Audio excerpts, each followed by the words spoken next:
صلاح الدین ایوبی مسلمانوں پہ ظلم ہوا، فلسطین میں آگ لگی اور پورے فلسطین کی گلیاں خون سے بھر گئیں۔ ایک دن کے اندر 70,000 مسلمان قتل ہوا۔ گھوڑوں سے سڑکوں پہ چلا نہیں جاتا تھا، گھوڑے پھسلتے تھے، اتنا خون تھا، اور کچی سڑکیں تھی، اتنا خون تھا۔ پہلے کچی زمین نے خون پیا، پھر خون اس سے باہر آیا، پھر بھی اتنا 70,000 آدمی قتل ہوا۔ صلاح الدین ایوبی کون تھے؟ میرے غوث اعظم جیلانی کے مدرسے کے طالب علم تھے۔ جامعہ نظامیہ مدرسہ، یہ مدرسے ہیں جنہوں نے دین کے مجاہد پیدا کیے، مدارس ہیں جنہوں نے دین کے مجاہد پیدا کر کے پوری دنیا کے اندر پھیلائے ہیں۔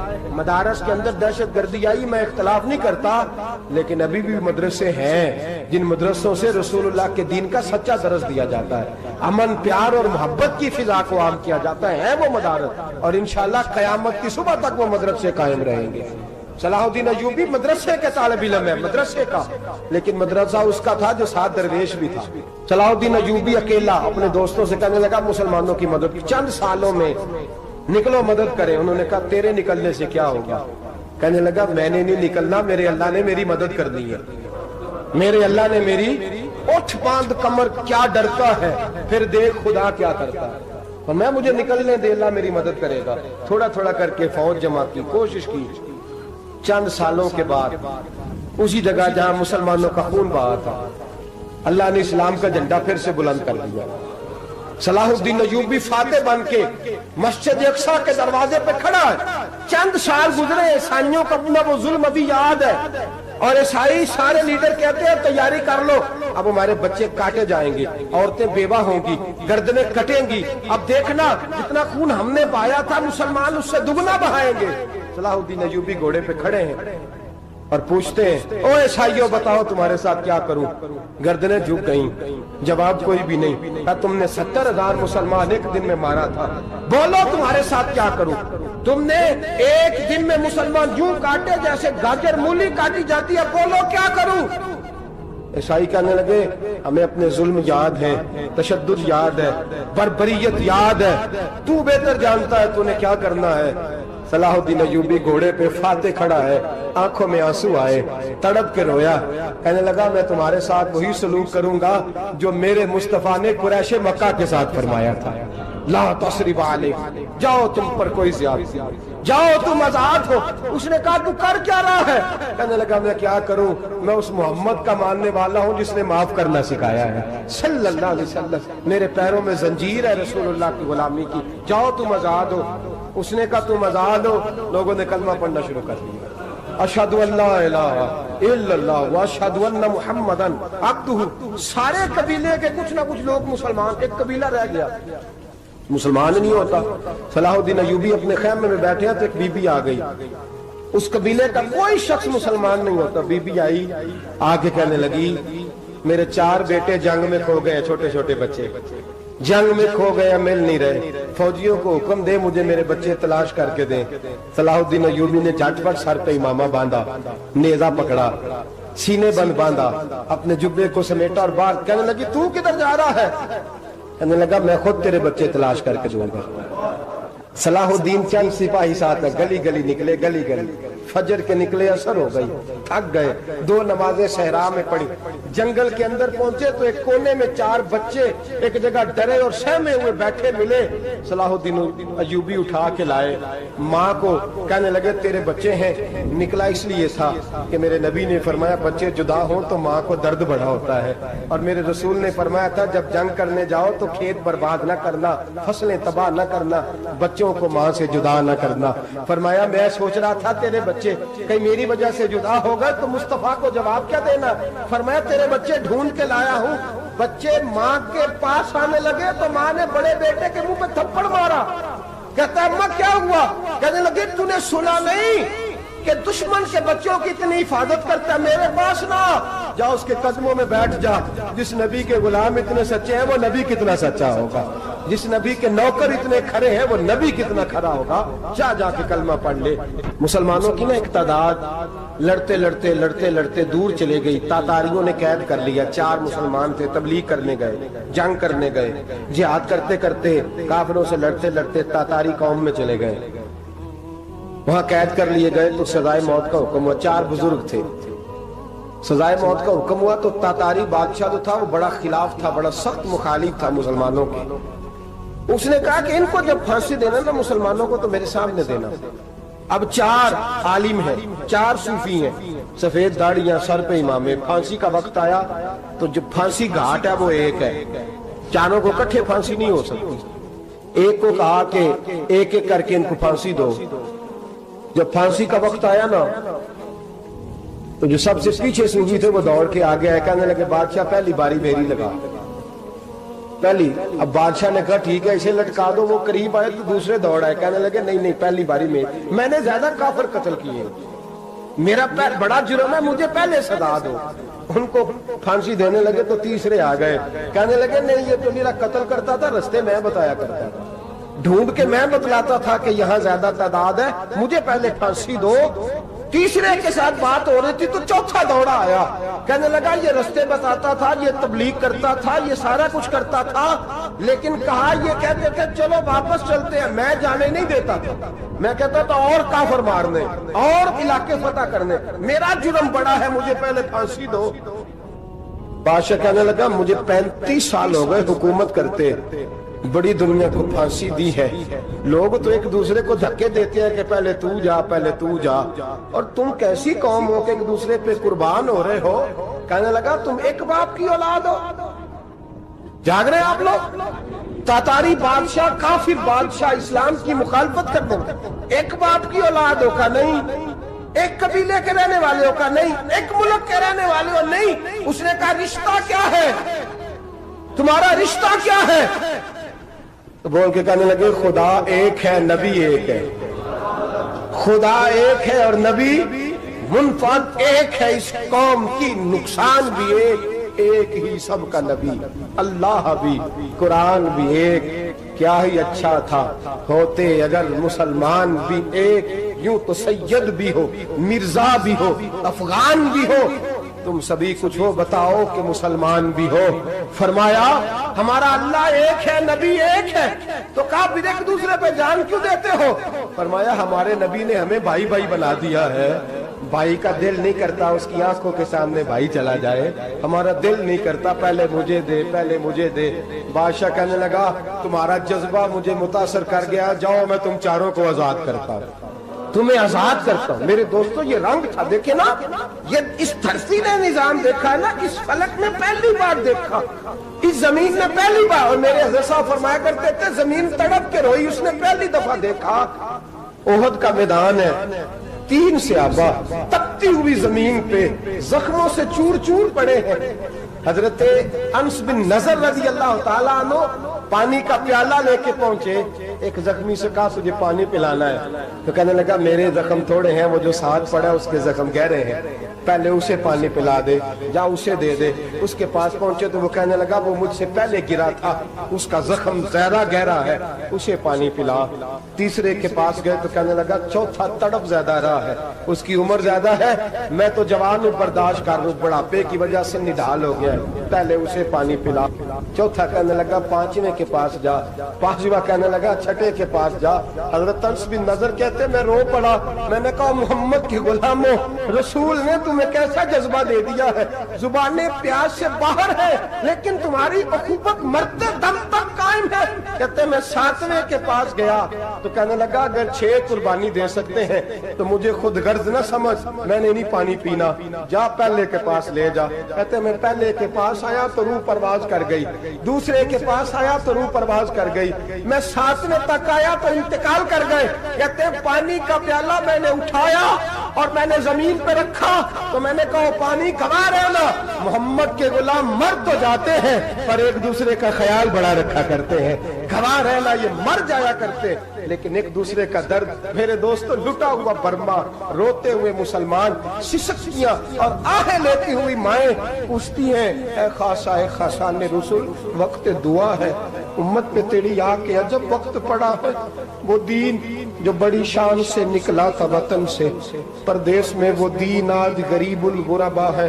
فریاد ہے اے کشتی امت کے نگہباں، بیڑا یہ تباہی کے قریب آن لگا ہے۔ اور کیا خوبصورت جملے کہے تھے کہ نبی پاک صلی اللہ علیہ وسلم نے، حضور نے فرمایا تھا میرا مومن ایک جان کی طرح ہوتا ہے، ایک جان کی طرح ہوتا ہے، ایک کو تکلیف ہو جسم کے ایک حصے کو، سارا حصہ پریشان ہوتا ہے۔ فرمایا یہ ایک مکان کی طرح ہے، ایک اینٹ دوسری اینٹ کو مضبوط کرتی ہے۔ فرمایا یہ مضبوط لوگ ہیں، یہ مضبوط لوگ۔ حضرت عمر فاروق کا زمانہ ہے، ایک آدمی نے سیری بھیج دی ایک گھر میں بطور تحفہ، قحط کا زمانہ تھا، گوشت ملتا نہیں تھا، جانور، ایک آدمی نے سیری بھیج دی ایک آدمی کے گھر میں۔ اس نے کیا کیا؟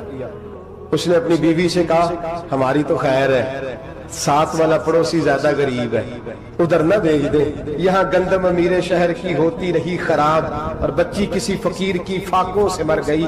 کہا ساتھ والے پڑوسی کے گھر سے میں کئی دنوں سے بھوک کی آوازیں، وہاں بھیج دے۔ اس کے گھر گئی تو اس کی بیوی شوہر کو مشورہ دیتی ہے، کہتی ہے میرے بچے تو دلیر ہے، ساتھ والے کے چھوٹے ہیں، وہ گزارا نہیں، ادھر نہ بھیج دے۔ ادھر گئی۔ ایک روایت ہے 7 گھر، ایک روایت ہے 21 گھر۔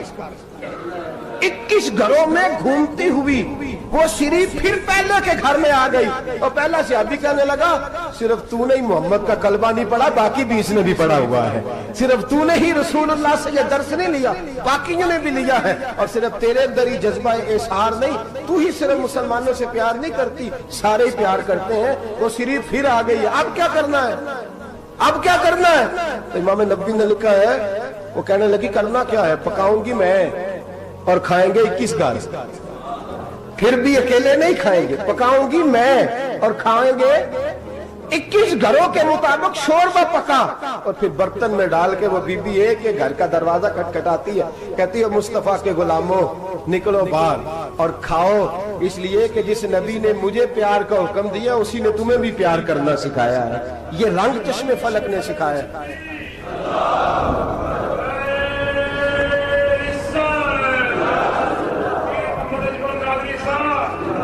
آپ کی بڑی مہربانی، زندہ باد وہی ہے جس کو اللہ رسول زندہ باد فرمائے، بڑی مہربانی، اللہ جزا دے۔ بنو قریظہ اور بنو نذیر 2 محلے تھے یہودیوں کے۔ یہودیوں نے بڑی عہد شکنی کی تو نبی پاک صلی اللہ علیہ وسلم نے ان کو بے دخل کر دیا، مدینے سے نکال دیا، مدینہ منورہ سے۔ یہودی نکل گئے مدینہ طیبہ سے، تو جب وہ نکل کے جا رہے تھے تو ان کے مکان، ان کے باغ، ان کی جائیدادیں بچ گئیں۔ نبی پاک علیہ السلام نے انصار مدینہ کو پہلے بلایا، جاگ رہے ہیں نا آپ لوگ؟ پیسے آتے کسی کو برے لگتے ہیں، اب تو یہ بھی حلال حرام کی تمیز بھی اٹھتی جا رہی ہے۔ جائیداد، باغ، مال، علاقہ خالی ہوا ہے، وہ چلے گئے، اور لوگ تو ڈھونڈتے پھرتے ہیں۔ اللہ خیر فرمائے، شاملار جگہ ملتی نہیں اب شہروں میں، وہ کس کس نے نام کرا لی، کدھر گئی ہے کوئی خبر ہی نہیں، خالی جگہ پڑی ہے۔ میرے نبی پاک علیہ السلام نے پہلے انصار مدینہ کو بلایا، حضور نے فرمایا انصاریوں بہت بڑی جائیدادیں یہودیوں کی، بنو نذیر اور بنو قریظہ محلے خالی ہو گئے، میرا دل کرتا ہے وہ تمہیں دے دوں، اس لیے کہ تم نے اپنے مہاجر بھائیوں کے ساتھ بڑا تعاون کیا، جائیدادیں تم نے دے دی ہیں، مکانات دے دیے ہیں، بڑا کچھ تم نے دیا ہے، میرا دل کرتا ہے وہ تمہارے نام کر دوں۔ تو انصار مدینہ کیا کہنے لگے یا رسول اللہ دے تو ہم نے دیا ہے، پر وہ بیچارے جھچکتے ہی رہتے ہیں، وہ جھچکتے ہی رہتے ہیں، کھول کے ہماری چیزیں استعمال نہیں کرتے۔ تو حضور ہم تو پہلے ہی انصار ہیں، ہمارے پاس بڑا کچھ ہے، آپ مہربانی فرمائیں وہ سارا کچھ مہاجروں کو دے دے، مہاجرین کو ہمیں نہیں چاہیے۔ اب چلے گئے بات کر کے، میرے حبیب پاک نے مہاجروں کو بلا لیا، فرمایا بنو نذیر اور بنو قریظہ قبیلے کی جائیدادیں آئی ہیں، تمہارے پاس بظاہر جو چیزیں ہیں بھی وہ بھی انصار مدینہ کی ہیں، تو میرا یہ خیال ہے کہ وہ سارا کچھ تمہیں دے دیا جائے۔ ابو بکر صدیق رضی اللہ تعالیٰ عنہ کہنے لگے یا رسول اللہ صلی اللہ علیہ وسلم ہمارے انصار بھائیوں نے ہمارے لیے دل تک کھول دیے ہیں، حضور انہوں نے ہر چیز بانٹ کے ہمارے سامنے رکھ دی ہے، ہم اتنے خرد غرض ہیں کہ سارا کچھ لپیٹ جائیں۔ کہ حضور ہمارے پاس جو مکان ہے وہ ہے، ہم کاروبار کر رہے ہیں، تجارتیں کر رہے ہیں، مزدوریاں کر رہے ہیں، ہم انشاءاللہ اور بنا دیں گے، آپ یہ ہماری طرف سے ہمارے انصار بھائیوں کو گفٹ کر دیں گا۔ آپ انہیں دے دیں. میرے حبیب کی آنکھوں میں آنسو آ گئے. میرے نبی پاک علیہ السلام رو پڑے. یا رسول اللہ آپ کیوں روتے ہیں؟ فرمایا تمہارا یہ بھائی چارہ قائم رہا تو اللہ اسلام کو بڑی قوتیں عطا فرمائے گا.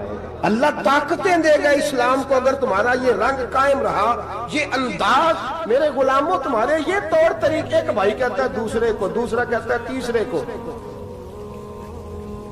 عرض یہ کرنے جا رہا تھا کہ رسول کریم صلی اللہ علیہ وسلم نے یہ پیغام دیا امت کو. فرمایا دیکھیں نا کتنے بڑے لفظ ہیں. یہ نہیں فرمایا دوزخ میں جائے گا, یہ نہیں فرمایا کہ اسے جہنم کی سزا ملے گی. میرے نبی نے فرمایا میں اسے مومن مانتا ہی نہیں, میں اسے مسلمان اپنا مانتا ہی نہیں. حضور کسے؟ فرمایا جو پیٹ بھر کے کھاتا ہے اور اس کا ہمسایہ بھوکا سو جاتا ہے. میں مومن ہی نہیں مانتا. سزا تو تب ملے گی نا کہ جب میں کسی سزا کا اعلان کروں. میں مانتا ہی نہیں, وہ میرا ہے ہی نہیں. خود پیٹ بھر کے کھا رہا ہے, ہمسایہ اس کا بھوکا. میں نہیں مانتا انما المؤمنون اخوہ, مومن بھائی بھائی. میں مانتا ہی نہیں اسے. اور میرے حبیب پاک اتنے بڑے لفظ حدیث میں اور کہیں نہیں ملیں گے آپ کو, اتنے بڑے جملے کہیں نہیں ملیں گے. میرے نبی پاک نے فرمایا اللہ کہے گا قیامت کے دن. کون؟ اتنے بڑے لفظ حدیثوں میں ملتے نہیں جتنے یہ ہیں. حضور نے فرمایا رب فرمائے گا بندے سے کہ میں تیرے پڑوس میں بھوکا تھا, تو نے مجھے روٹی کیوں نہیں کھلائی؟ کون کہہ رہا ہے؟ اللہ کہہ, میں بھوکا تھا تو نے روٹی نہیں دی, میں ننگا تھا تو نے کپڑا نہیں دیا, میں پیاسا تھا تو نے پانی نہیں پلایا, میں بیمار تھا تو تیمارداری. یا اللہ نہ تو کھاتا ہے, نہ پیتا ہے, نہ کپڑا پہنتا ہے, نہ تو بیمار ہوتا ہے. لا تاخذہ سنۃ ولا نوم, تجھے بیماری آتی نہیں, اونگ نیند نہیں آتی. میرے مالک تو میرے پڑوس میں تھا. حضور فرماتے ہیں رب فرمائے گا وہ جو بندہ تیرے پڑوس میں بھوکا تھا تو بندہ تو میرا ہی تھا نا. وہ جو بندہ تیرے پڑوس میں ننگا تھا تو بندہ تو میرا ہی تھا نا. وہ جو تیرے پڑوس میں پیاسا تڑپتا رہا تو وہ میرا ہی بندہ تھا. تو دوائی لینے جائے تو بڑے اسپتال میں اور اس بیچارے کو 20 روپے پرچی کے بھی میسر نہ آئے تو میرا ہی بندہ تھا. میرے دوست خیال کر اور یاد رکھ, یہ جو ہمسائے ممالک میں ظلم ہوتے ہیں, زیادتیاں ہوتی ہیں. ہمارے گھر کا پنکھا اچھا چلتا ہے, ہم جلوس اس وقت نکالتے ہیں جب ہماری لائٹ بند ہوتی ہے. ہم جلوس اس وقت نکالتے ہیں جب ہمارا ایسا جو ہمیں تنگ کرتا ہے. ہم اس وقت درد محسوس کرتے ہیں جب ہمارے گھر تک آگ آ جاتی ہے. یہ جو باہر آگ جل رہی ہے یہ تیرے گھر بھی آ سکتی ہے. یہ جو باہر فساد ہو رہا ہے یہ تیرے دروازے تک آ سکتا ہے. میرے رسول پاک نے ایک جان, مسلمان کو ایک جان قرار دیا. مجھے بتائیے انگلی کو کٹ لگ جائے, مسلمان ایک جان ہے نا, انگلی کو لگ جائے کٹ, دماغ کہتا ہے میں نے نہیں سوچنا اس کے بارے میں نے اس کے درد کو محسوس ہی نہیں کرنا. انگلی کی درد ہے, انگلی جانے, اس کا کام جانے. ایسے ہی ہوتا ہے نا. بولے پیروں سے کہتے ہیں, انگلی کہتی ہے چل ڈاکٹر کے پاس, پیر کہتے ہیں نہیں میں نے نہیں جانا. انگلی کا کام ہے انگلی جائے. ایسے ہی ہے نا. دل سے کہتے ہیں تو تڑپ تھوڑا سا, انگلی کو درد ہے, کہتے میں تو تڑپوں, انگلی کا ماما, انگلی جانے, اس کا کام جانے. ٹیلی فون کرنا ہے, ڈاکٹر صاحب کا پتہ کرنا ہے, تو کان کہتے ہیں میں نے نہیں بات سننی ڈاکٹر صاحب کی, زبان کہتے ہیں میں نے نہیں بولنا, انگلی جانے. ایسا ہوتا ہے. پیر احتجاج کرتے کہ میں نے ڈاکٹر کے پاس, میں کچھ چکر کھاتا پھروں ڈاکٹر کی دکان کی, انگلی کو درد ہے انگلی جانے. ایسا ہوتا ہے بھئی. میرے رسول پاک نے فرمایا مسلمان ایک جان ہے. تو درد برما کے مسلمانوں کو ہو رہا ہے تو پاکستانی کہہ رہے ہیں کوئی بات نہیں, وہ جانے, ان کا کام جانے. ایک جان ہے نا. درد ہونا چاہیے, تکلیف ہونا چاہیے. پھٹے پہ باتیں ہوتی ہیں اس موضوع پہ, اسمبلی پہ گفتگو ہوئی ہے اس موضوع پہ, آپ کی صوبائی اسمبلیاں اس موضوع پہ بولی ہیں, آپ کے کونسل اس موضوع پہ بولے. ہم تو اپنی اپنی سیاستیں, اپنے اپنے تماشے, اپنے اپنے چکروں میں لگے ہوئے. وہ دریا کے اندر سسکتے مسلمان, بنگالی کہتے ہیں ہمارے نہیں, برمی کہتے ہیں ہمارے نہیں, پاکستانی کہتے ہیں ہمارے نہیں, ترکی کہتے ہیں. وہ کس کے ہیں؟ وہ کس کے ہیں؟ وہ اللہ کے بندے ہیں, محمد عربی کے غلام ہیں صلی اللہ علیہ وسلم. لیکن میرے دوستوں کیا ہمیں کیا غرض ہے, وہ جانے ان کا کام جانے. یہ جب تیرے پیروں تک آگ آئے گی پھر تجھے پتا چلے گا یہ بڑی سخت آگ ہے. آج جس کافر نے برما پر عرصہ دراز تنگ کیا, مسلمان تھوڑے تھوڑے مفاد لینے کی خاطر نا, بنو عباس اور بنو امیہ کی جنگ چل رہی تھی. بنو عباس جو تھے وہ غالب آ گئے, بنو امیہ جو تھے ان کی حکومت ختم ہو گئی. تو عیسائیوں نے بنو امیہ سے کہا کہ ہم تمہارے ساتھ تعاون کرتے ہیں, ہم تمہارے ساتھ تعاون کرتے ہیں اور بنو عباس پہ غلبہ پا کے تمہیں حکومت دلاتے ہیں. بنو امیہ بڑی جدوجہد کر رہے تھے بادشاہی کے لیے, لیکن انہوں نے کہا کہ ہم لڑ رہے ہیں, کوشش کر رہے ہیں,